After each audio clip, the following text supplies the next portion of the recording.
Amazing. Okay, so we have started recording, and Ty, the floor is yours. All right, so as Ella mentioned, my name is Ty. My full name is Tymiak, but my mom here, she made the spelling a little difficult. So I just go by Ty for short to make it easy on everybody. Love you, mom. So I'm here to talk about adversity, overcoming adversity. So at 29, I had a hemorrhagic brainstem stroke due to a leak from a cavernous malformation, which is an abnormal cluster of blood vessels in the brain that I was born with. It's genetic. My brother has it. My uncle has it. So for me at 29, I thought I was pretty much invincible. Just living life, what I would say, leading life selfishly, just after career and my personal gain. Had just graduated college and gotten well into my career. And one day I'm preparing for my engagement photo shoot, and I feel that my balance is off. My vision was off, and I champed it through the engagement shoot with my now wife. And I remember on our way home, I mentioned, she asked did I want to go to the hospital because there was a hospital right down the street from the school. Said, I just want to go home and get something to eat and take a nap. And if I don't feel well when I wake up, then I can go, you can take me to the hospital. So she orders food, I take 2 bites, and then I go to sleep. This is where it gets interesting. I had a dream where a figure came to me. So I'm spiritual. So as soon as the figure came, I figured it to be God. So she said, "Do you trust me?" I said, "Absolutely." Said, "Okay, son, well, we have to go."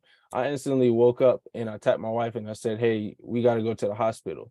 And we went to the hospital and they ran out the left side of my body was numb by that point. And I had no balance and my vision was very blurry. So they immediately took me in the back and run tests. I had a CAT scan, um, which they deemed that they found a mass on my brain because the imaging wasn't clear enough. So we had to go for MRI where they discovered that I had the cavernous malformation. So when the doctor came into the room to give me the news of the diagnosis that he saw the mass, I seen that same figure from my dream, and it said, "Remember that I have you covered." So I knew that I was going to be fine all along. This was just going to be a journey. Um, so from there, I spent a week in the hospital. I got an MRI that my mom and my wife kind of pushed for because the hospital was kind of taking their sweet time a little bit. So my mom put a little pep in their step. I got an MRI and it came back that I had multiple cavernous malformations. So my problematic one was at the brainstem. So it impacted the left side of my body and the right side of my face. So I had Bell's palsy, where I had to droop for a month or so. I couldn't close my eyes. So in some pictures you see me post, if you follow me, I had to wear an eye patch for about a month because I couldn't close my eye all the way to keep moisture in. Um, I couldn't I really was bedridden for about 3 weeks. So after my hospital stay for a week, I was transferred to an inpatient rehab facility called St. Lawrence Rehabilitation Center. And I was there for 3 weeks and I had to complete occupational therapy, physical therapy, and speech therapy round the clock. I think I had 2 sessions a day for 3 weeks straight.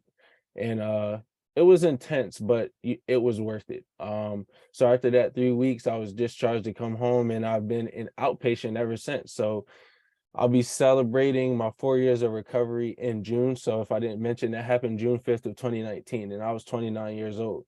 Now I'm 33, and I'll be celebrating 4 years of recovery in June. And I overcame the diagnosis was of a brainstem hemorrhagic brainstem stroke is 26% survival rate. So 1 in every 4 people. So I beat those odds, and then of that 25 or 26%, only 10% of people they say make a full recovery, which I would say this is a lifelong recovery, but I made a significant recovery. So I battled against those odds, and I want to say that, I didn't want to be a statistic, and I don't believe in the statistics that the doctors give if you believe in yourself. So I'm still currently, as I'm approaching 4 years out, I still do physical therapy. I still do occupational therapy, and I spend a lot of my time doing advocating for us fellow stroke survivors to just create awareness for doctors and just for our conditions, and be a voice for people who might not feel comfortable standing up for themselves. So that's my story there, and I can jump into overcoming adversity. So that was, I would say, I thought I knew what adversity was from playing basketball. So I was a college athlete, and sometimes the games were rough, and I thought that I knew what adversity was, but clearly this taught me I knew nothing about it, about what adversity truly meant. This was the most adversity I've ever faced in my life. And it shifted my perspective. So as I mentioned, I felt that I led a selfish life thinking about myself and my career, and my personal gain. And after having a stroke, I became more selfless. So I feel that I'm more about how many people I can impact while I'm here instead of my own personal gain. So for me, it's all about works, and this is why I do what I do. But to start, as far as my stroke takeaways and overcoming adversity, my first thing is that I knew God had me covered. So I stood in faith, which helped me to overcome some. And I know everybody isn't spiritual, so that's my personal takeaway. But the biggest thing outside of spirituality to me is understanding your why. So if you know your why, to me things become easier. If you don't know your why, things can be a little more difficult. And what I mean by that is I knew my why, my family, um, as you see my mom here, my mom was there every day. My wife was there every day. And so my family was one of the big reasons why of my why, which made it easy to wake up every day and to attack therapy and to just want to get better. Um, so if you know your why, even on the hard days, you just think about your why, and it helps you to get in rhythm on the hard task. So for me, did I want to get up every day and go to therapy? No, I didn't. But seeing my mom there, and even when she wasn't, or my wife there, and just thinking about them during the recovery process, and the rest of my family, and my belief in myself, it just made it easier to get up and attack therapy every day, and to stay consistent. The next thing is to just rise to the occasion. This Having a stroke, or facing any adversity, can be scary, and it's all about rising to the occasion and believing in yourself. So for me, it was all about proving myself right. I was never out to prove the doctors wrong or say, "Ha, I told you so." It was just my belief in myself that I would heal and I would recover, and to prove myself right. And I feel that comes from a positive connotation as opposed to a negative. Proving someone wrong, to me, it's kind of like a negative. I'm just out to prove you wrong. No, I believed in myself so much to rise to the occasion that I wanted to prove myself right. Um, and you have to believe in yourself. There was points in times where I didn't believe in myself and my confidence was kind of low, and I actually fell into a deep depression. I was diagnosed last December with severe depressive disorder, or major depressive disorder. I'm sorry.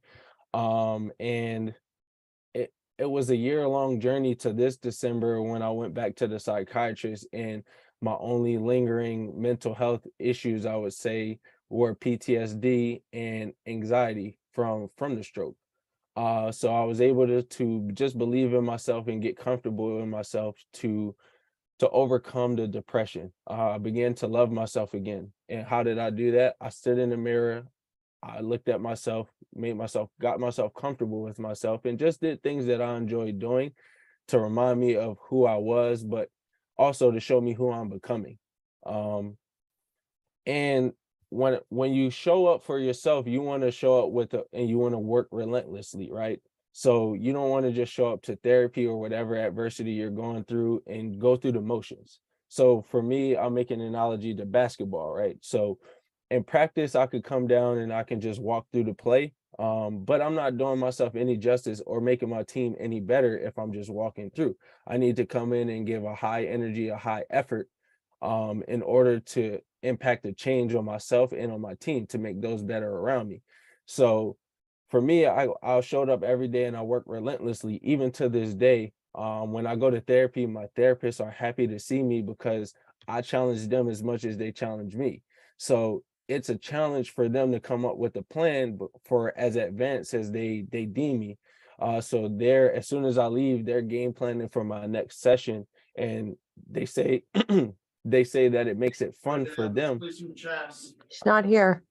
They say that it makes it fun for them to be able to that I challenge them in the way that I do, and it's because I show up and I work relentlessly.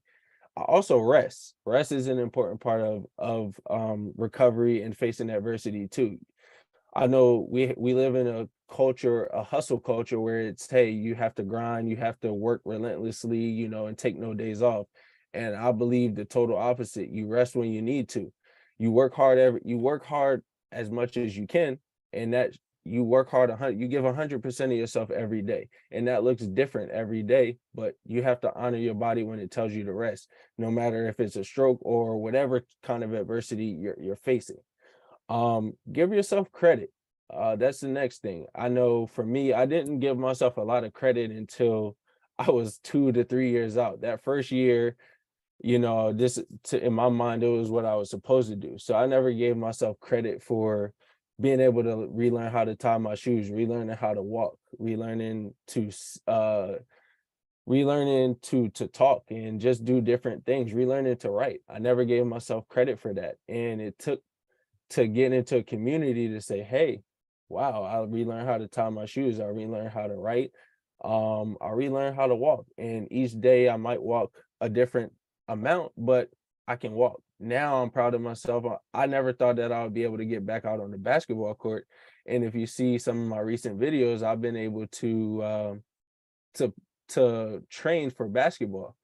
Um, and the next thing in facing adversity is go at your own pace, right? Everybody has their own journey. They have their own lane. If we're thinking about a highway, everybody has a unique individual lane. So don't look to your left and don't look to your right, and don't compare, because everybody has their own speed and their own journey. One story I remember, unfortunately, my high school track coach, he passed from a stroke. But I remember one thing that he taught me. I was running my first ever race, and in track, there's 8 lanes. And the race that I was running, it was a half a lap. And you don't start lined up next to each other. It's staggered. So I was in lane 8 in front of everybody. So I couldn't see anybody. And he said, don't look for anybody. Just keep your eyes on your lane and to the finish line. And so I said, okay. The gun went off and we start running, and I was out in front of everybody, and it was so uncomfortable. I couldn't see anybody. I couldn't hear anybody. And so I turned to look, and as soon as I did, everybody passed me and I lost. And from that moment on, I took away that I should just need to focus on my own lane and my own journey, because I have my own pace. I don't work at anybody else's pace. And I'm an outlier. I like to march to the beat of my own drum. So they consider me, I guess, a rule bender, or but I just like being free and following, knowing that the decision I made was best for me. And lastly, to overcome adversity is have fun. Do the things that you like to do. And I think a lot of people forget that when they face adversity, to do the things that they actually love to do, that fills their spirit and can just help to keep them going. So I know for me, I got away from a lot of the things that I like to do in my first 2 years. And this last year, I spent a lot of time rediscovering myself and what I actually like to do. And so I've gotten into traveling more. I've gotten back into playing basketball. I plan to try and pick up golf this spring. So just trying new and different things, and to just have fun in life. Just doing the things that you enjoy doing. So those are my takeaways for how to overcome adversity, and that's my personal journey and what I did to help myself overcome adversity.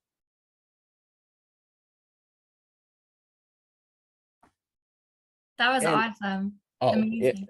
now I was Sorry. gonna say, see, and one thing that I forget about that I don't give myself credit to is I became an author through all of this. And that's one thing that I kind of forget about. I wrote a book called Becoming a Light, Navigating Darkness After a Stroke, and it was therapeutic for me. But I kind of forget to give myself credit sometimes. So that's something that I'm still working on. But yeah, to end, those are my takeaways on how to overcome adversity.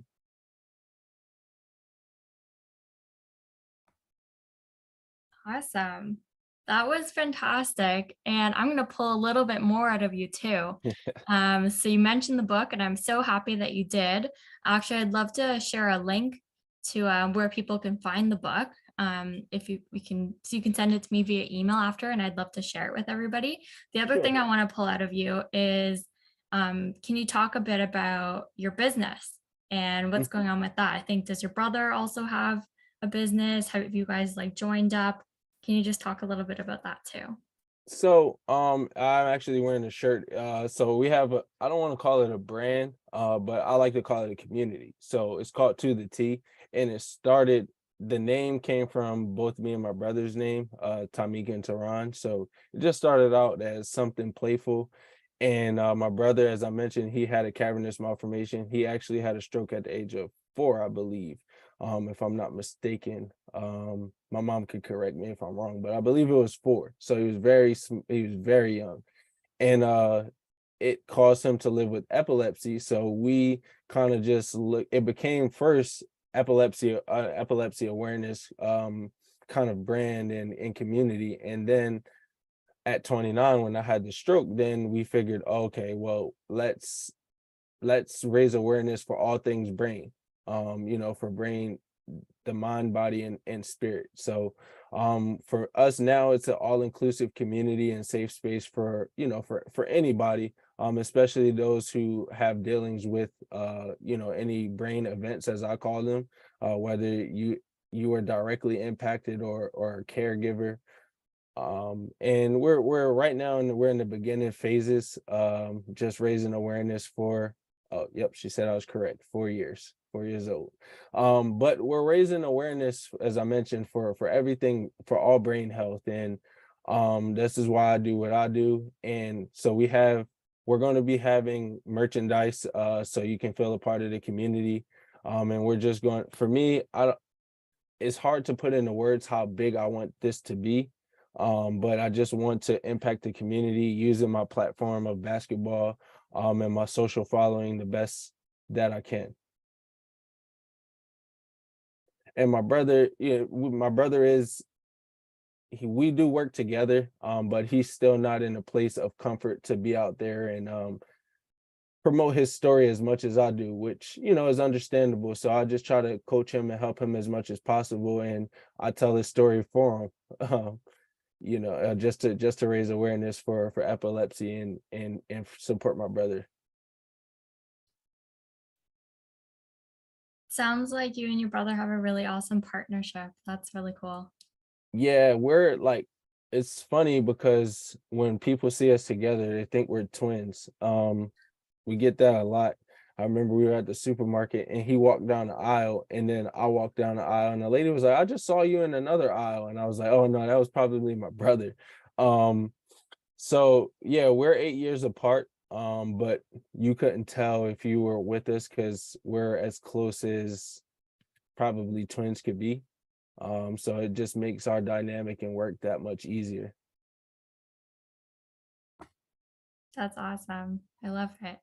Now, if you guys couldn't notice, I've been, or if you didn't notice in the chat, I've been typing some really great things that Ty was saying, that just really stood out to me, and I wanted to make sure those kind of lived a bit more permanently with us for the remainder of the session. So I love at the beginning you said knowing your why helps you get a rhythm to do hard tasks, because at the end of the day, anything, and I didn't make this up, I've heard it tons before, and maybe you all have too, anything worth fighting for never comes easy. Is that it? And so I just loved that. And then you also said, I'm not out to prove others wrong, I'm out to prove myself right.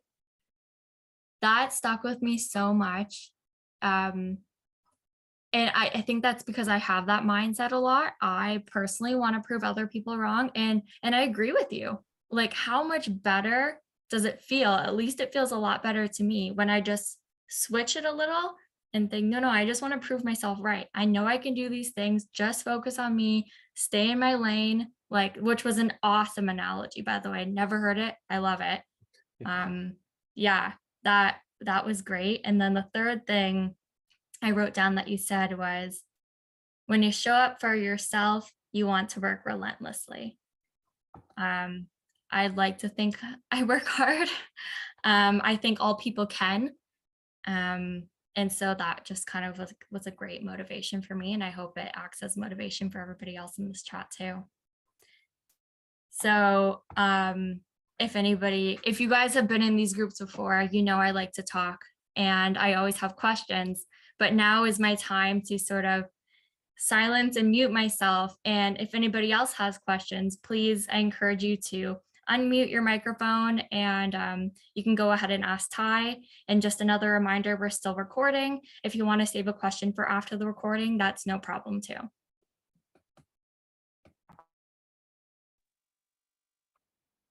Hi, Ty. Thank you for sharing your story. I just want to ask you, if you don't mind sharing, what your recovery journey has been like since the brain injury, and like what has your neurosurgeon said about maybe removing the cavernous malformation, or if it's still there. So you said I know that's a two-part. So you want to know about my like my recovery journey? Yeah, if you Um still experience any symptoms. oh yeah. So I mean I present well, but I still experience symptoms. So I have double vision still. I have what's called hypercusis, where I have sound sensitivity in my left ear. Um, I get sensory overload. So if all my senses are working at the same time, my body kind of just starts to shut itself down, and I have to go to a quiet place to just regroup for about 10 or 15 minutes. Still experience brain fatigue, the neural fatigue. That's probably my biggest, most impactful, I would say, deficit that I still have, because it's so random. I don't know when I'm going to get tired, and it feels different than being sleepy. It's my body just kind of shuts down and I have to listen to it. I still have a lack of sensation on the left side, so it's hard for me to tell temperature in my left hand, but it's all getting better. And I just have some muscle tightness, so tone as they call it, that I'm working through to release some tightness in my shoulder and in my hamstring. As far as the neurosurgeon goes, so ironically, I had a neurosurgery appointment last week. I'm looking at the calendar. I believe last Tuesday, I had a neurosurgery appointment where it was the first time that the removal of it was presented. So why there were two options prior to removal, which was leave it alone or gamma knife. And because my condition is hereditary, um, gamma knife could replicate the cavernous malformation gene, which could cause more of them to occur. So they ruled that out. Now the neurosurgeon recommended surgery to give 100% chance of no rebleed, because right now, as it stands, I believe that the odds are 70% of no bleed again and 30% chance that it could.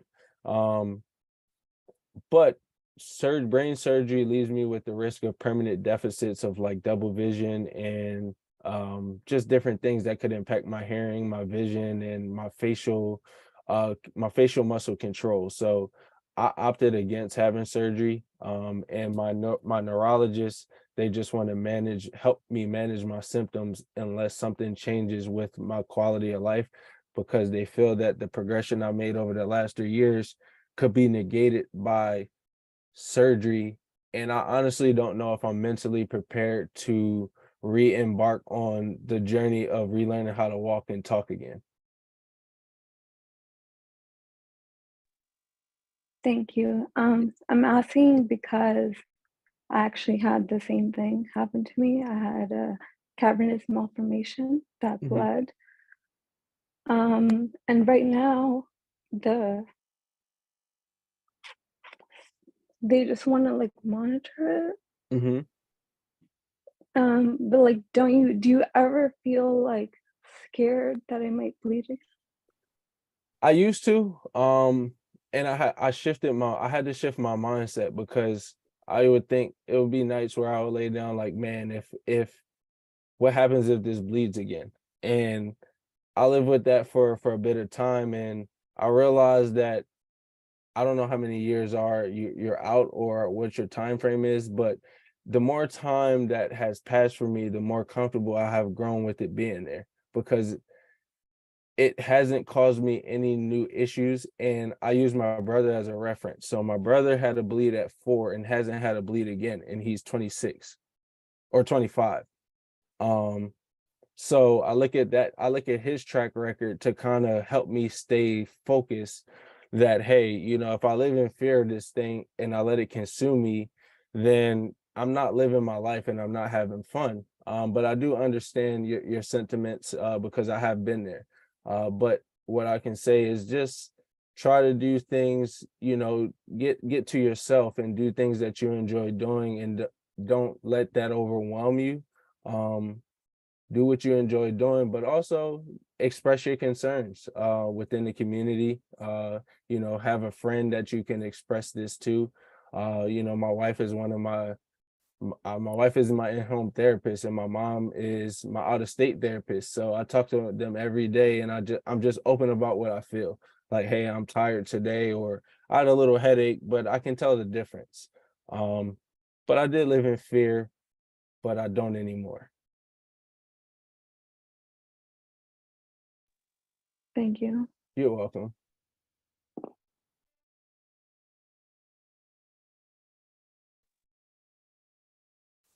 I want to say thank you, Sim, for being so honest.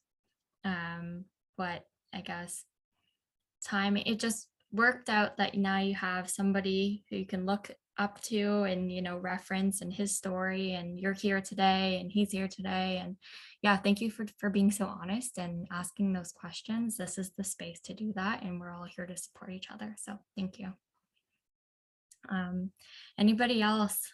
If you'd like to ask a question while we're still recording, feel free to do so. I'll pause for a little bit and feel free to unmute yourself. If not, I will ask a couple questions while we're still recording. Hi, Ty. Mm-hmm. Sorry.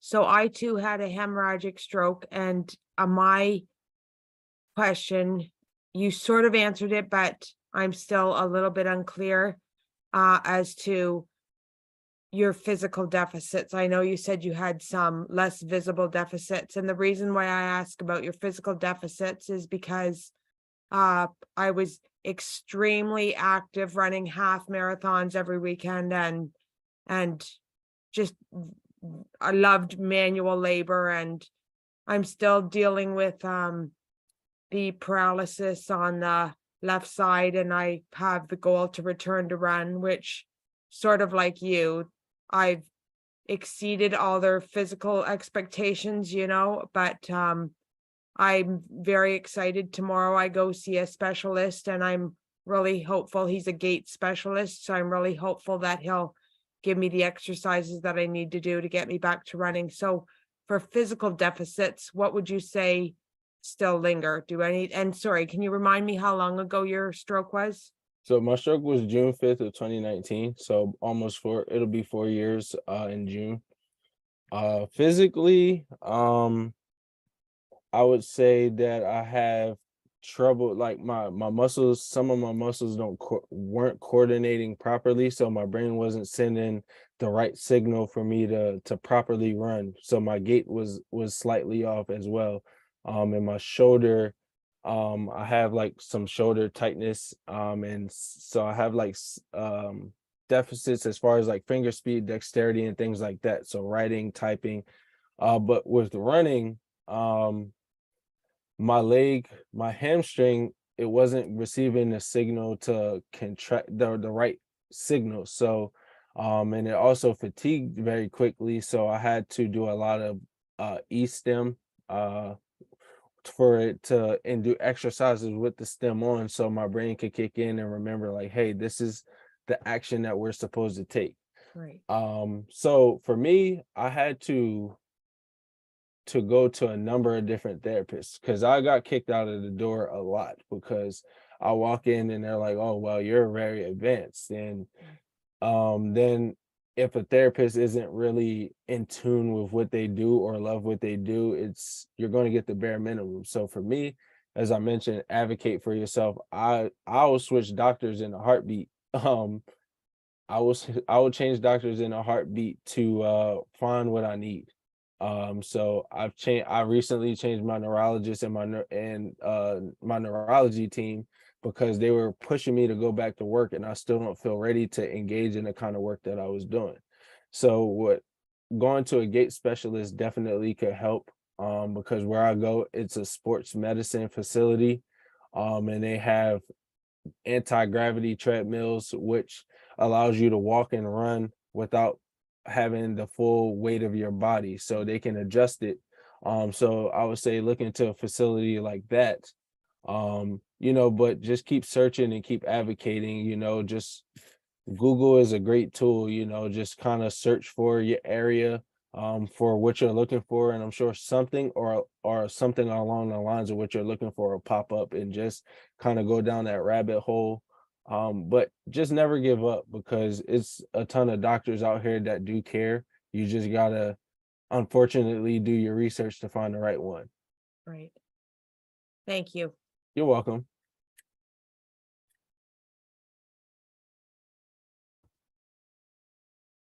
Thanks, Heather. That was a great question. Thanks Yep. for your answer, Ty. You're welcome.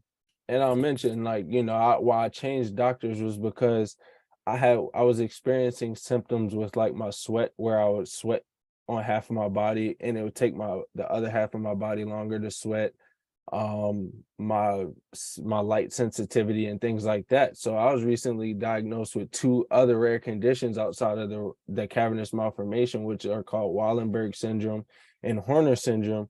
And that's because I had to do my research and then take it to the doctors. And I found a lot of the doctors that I asked had no idea what it was until I met my new neurology team, and they knew exactly what it was and how to help treat it. So even 4 years out, I'm still searching for care, in the right care. So it doesn't, to me, it's a lifelong journey. And as long as you're willing to put in the time, invest the time into yourself, the resources are out there. I guess, sorry, that's the other thing. I don't know if there are others in this group, but I'm sure there are who, when your stroke first happens, you're so focused on the time element. And like you said, I guess it is a lifelong journey and I just have to put that time component to the side. Mm-hmm. But it takes so freaking long, doesn't it?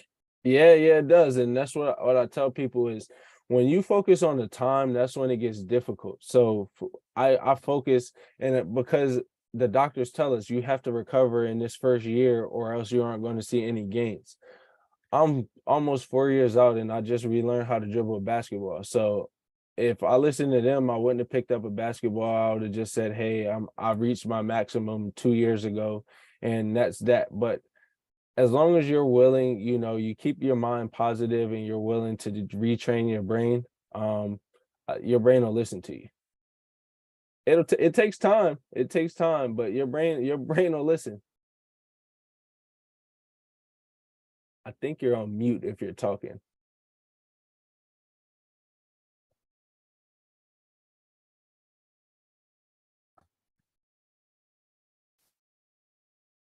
Sorry, you were just unmuted for the last thing you said, Heather, if you want to repeat it. Oh, it was a silly joke, just saying that I'm sure I'll have more success retraining my brain than getting my 2019 and 18-year-old sons to obey me and do what they're told.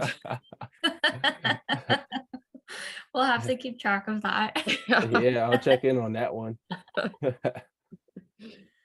That's But if they awesome. were anything like me, I would say so. I wasn't too difficult, but I know what teenage boys, I've been a teenage boy, so I know Yeah. what that entails. Amazing. Thank you for the question, Heather, and thanks for your answer, Ty. Yes, thank you. You're welcome.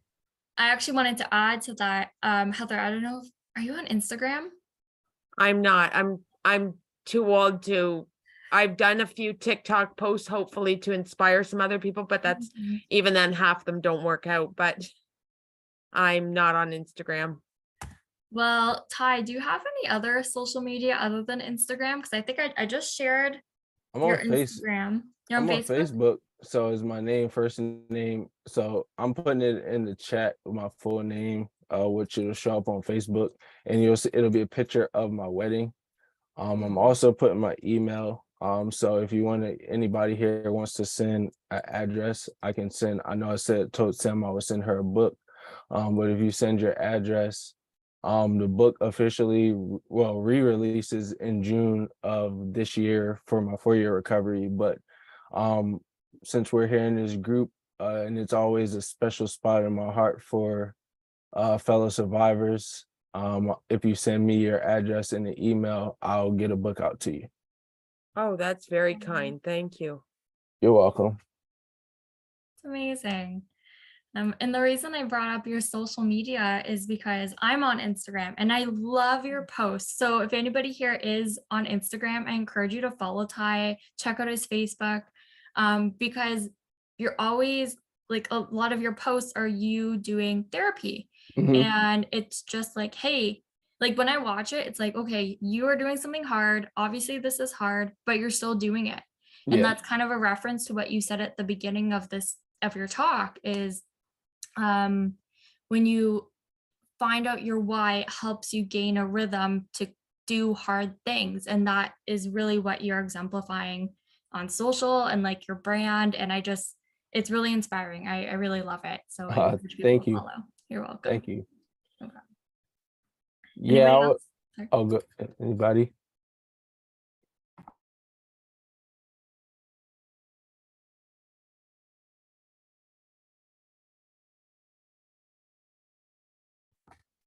No. I guess it's your turn. It's my turn. Okay.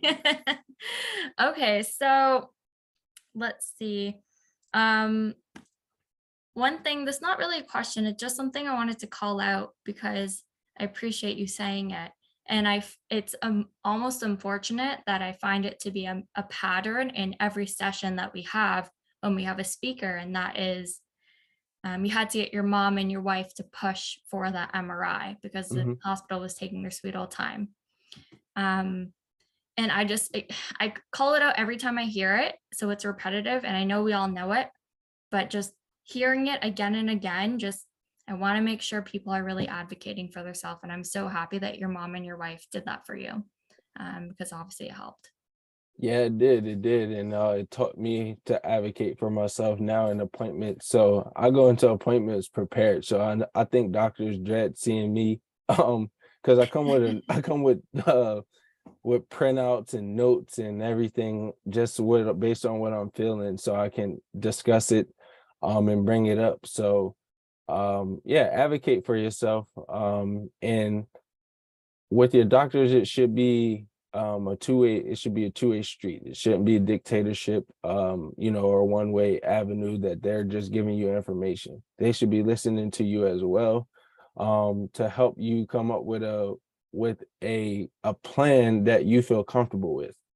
Not just telling you something. This will allow you to feel better. So in my last appointment, my doctors, they really sat down to make sure that I understood the new things that they were trying to show me that I hadn't seen before or that hadn't been mentioned. So if it was a new medicine or they recommended Botox or even the surgery, it was, hey, all right, so maybe after you get your next MRI, we have an appointment with your whole family, where they come in and we sit down and make you comfortable. And I can appreciate that. Though I opted against surgery, I still appreciate the effort that they showed to make me comfortable, um, to understand what new was going to happen in my life. Awesome. Thank you. So I see Sarah with a hand up here. Hi, Ty. Hey, Sarah. I just wanted to, it's kind of a few questions, but all along the same lines. Sorry, are you from the States? Yes, I'm from the States. I live in New Jersey. I'm Okay. from Philadelphia, but I live in New Jersey. Okay. Just wondering, I'm in Canada, so I know our healthcare is a little different here. Mhm. But just wondering in terms of like switching doctors and whatnot. I also, my biggest struggle right now is the neuro fatigue, which you'd mentioned. Mhm. And essentially I've been told by the quote unquote stroke doctor that the stroke isn't like the reason or the cause for the neuro fatigue. So I'm kind of just wondering like how you sort of, I guess, navigate yourself like through the healthcare system.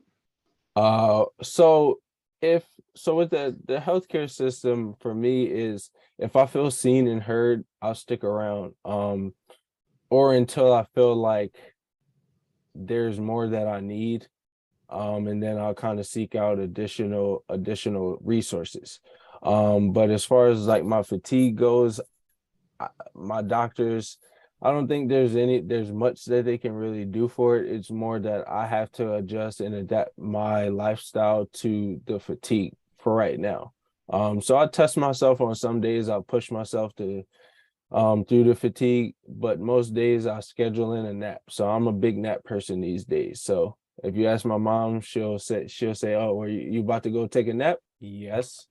Um, but as far as navigating the healthcare, I don't try to bounce around too much because for me it's always hard.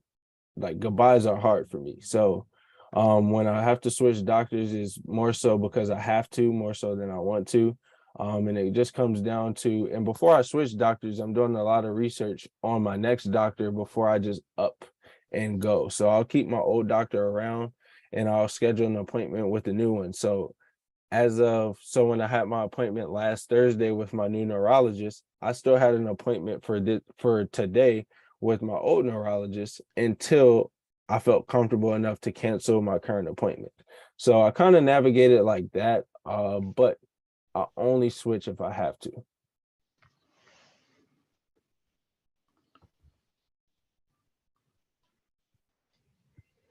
It's a really interesting point and question that you brought up, Sarah. Thank you so much for asking it and presenting it to Ty and the rest of us in the group. I am not a doctor, and I am not sure what sort of science or testing that your doctor did to, make the determination that it wasn't the stroke leading to neurofatigue. But what I can say is that I am trying to go through a really deep dive with what sort of food I eat and how that can be causing lots of brain fog and fatigue. So I know lots of people are just seeking out naturopathy right now. I'm trying to find naturopathic doctors. That might be one thing that you also might want to try.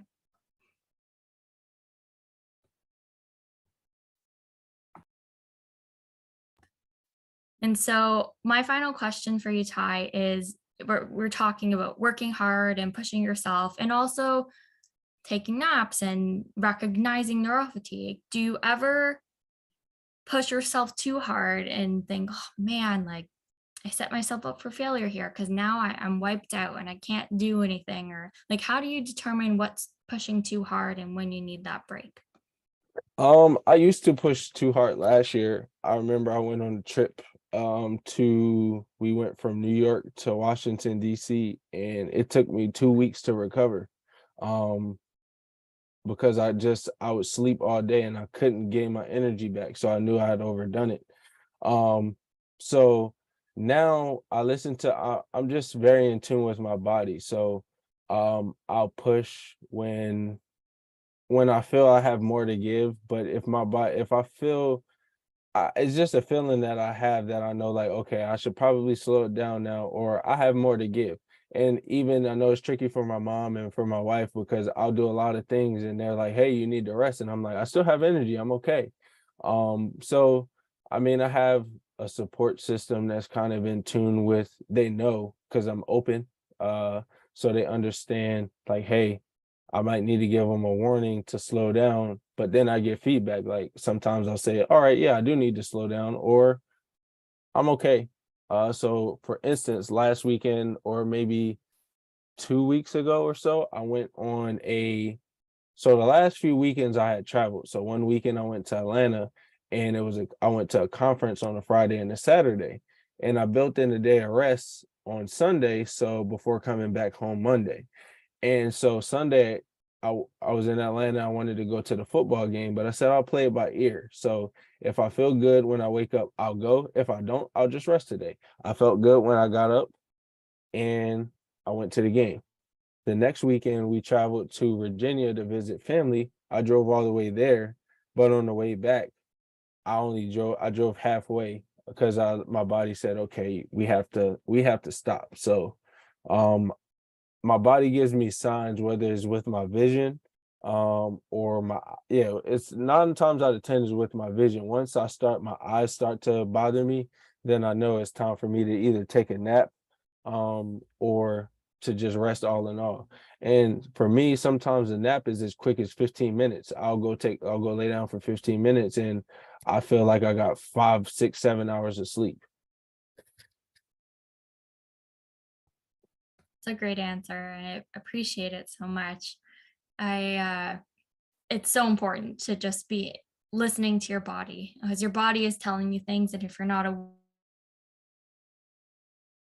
aware, and then you're pushing it to do stuff it doesn't want to do. So that's awesome that you continue to listen to your body, and kudos to you. Thank you. You're welcome. So, I'll pause for one more second. Feel free to unmute yourself if you do want to ask another question on the recording. If not, we'll stop the recording, and then we will open it for another discussion. So I'll pause here.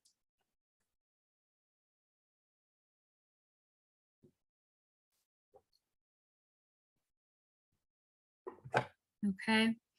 So right before I stop the recording, I just wanted to say how appreciative I am of Ty for coming to our support group today. Very last minute, I should add, and just really knocking it out of the park. You did a phenomenal job, and I can tell I haven't read your book, but it's probably also phenomenal, because you're a great speaker. And I think writing is just speaking in words, like written down, and vice versa. So thank you so much again. And I definitely recommend you guys send Ty an email and get a hold of that book. Yeah, even if you're in Canada, it's ways to get it to you. Amazing.